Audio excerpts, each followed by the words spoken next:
What's up, guys? Today I'm working on Slick Rick's fuel cell. I've kind of been pushed off from the project the past couple of weeks. As many of you know, our Black Friday sale we have every year. It was really huge this year. It grows every year. We appreciate everybody who took advantage of that.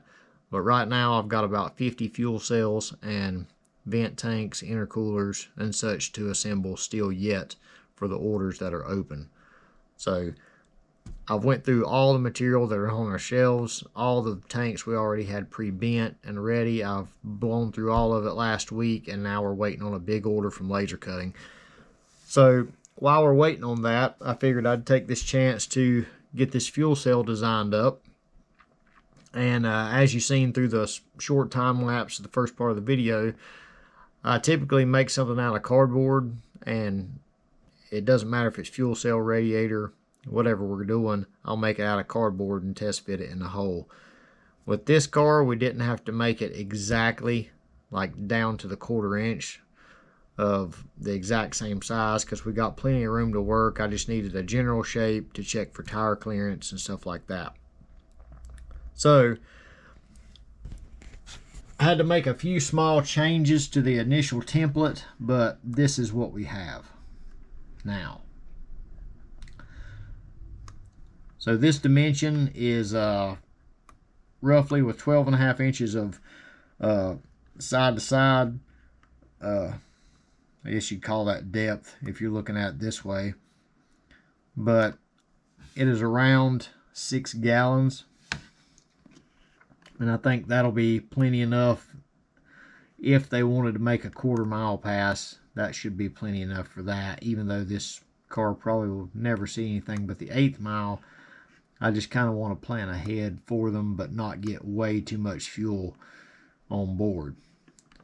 So what we're going to do, we're going to put the vent in this top corner here. This will be the front outside corner. Fuel cap will be in the middle, obviously.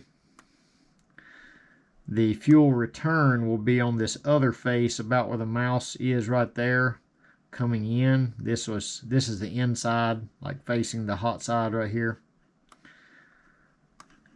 As far as the fuel feed, it will come straight out the bottom here on the inside corner.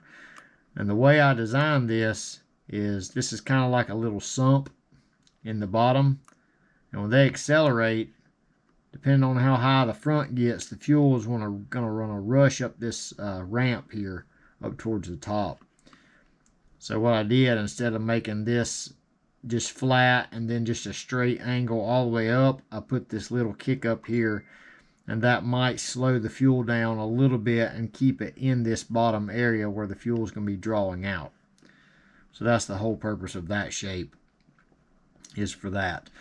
The fuel pump, where it's going to pull in, is about 4 inches below the top of this tank. So when the tank is full, there should be enough where they shouldn't have to run a priming pump or something like that.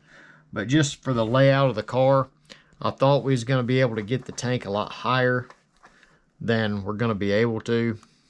But where it sits right now, there's only about 3 inches in the front before it's actually touching the hood. And they've got to get a vent on there and some 90-degree hoses. So I wanted to leave plenty of room for that. So that's what it is on the computer. I'm by no means the CAD guy here. I can draw just a general shape up like this and get the idea started. Then pretty much all of our flat patterns and anything else is done on CAD. Joey takes over and gets it all right, where when they cut it out at laser cutting, it's not screwed up. So everybody's got their specialty, and I just know barely enough about this stuff to be dangerous as far as the CAD stuff goes.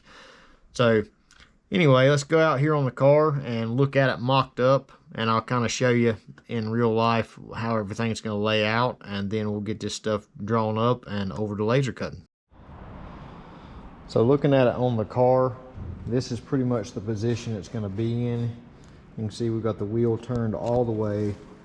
The suspension cycles, it's going to get nowhere near touching it. The tank's actually kind of leaning back right now. It's kind of hard to prop it up exactly level, but I just needed to get it in the general location of where it was going to be. The fuel lid you see is dead middle here. We got the vent, it's going to be over here, and these are all going to be ORB fittings so they can get some really low profile connections there. The return is going to go in the side, and we will probably put some kind of 90-degree bent hose on it or something to direct the fuel down to the bottom of the tank. As far as the feed, it's going to come off of this back corner. So when it accelerates, the fuel will be in this back corner and it'll be drawing out the bottom.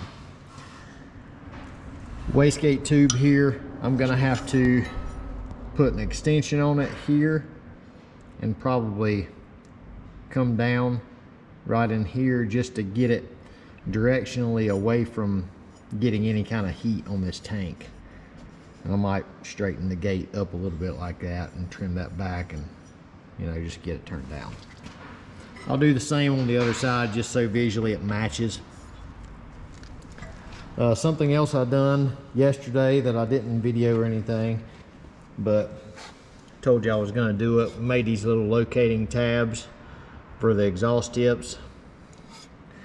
You can actually just throw this tip on, put your bolts in there hand tight, and it'll hold it in place while you get the V-band squared away.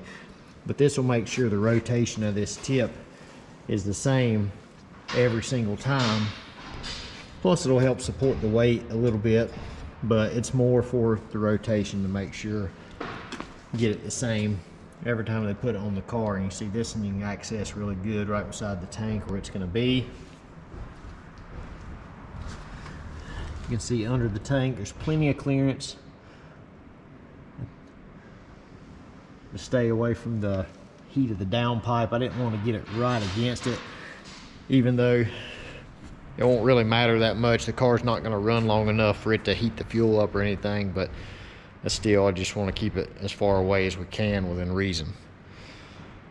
So that's mocked up. The stuff's going to laser cutting. Joey's drawing it up right now, and whenever we get it all back we'll weld it together. But that's what's going on. Now I'm just probably going to put the quick jack tabs on the front, and then pretty much all we'll be waiting on is getting this fuel tank mounted up, and I'll probably just conclude the video with doing these tabs on the frame rail and just make this a short update.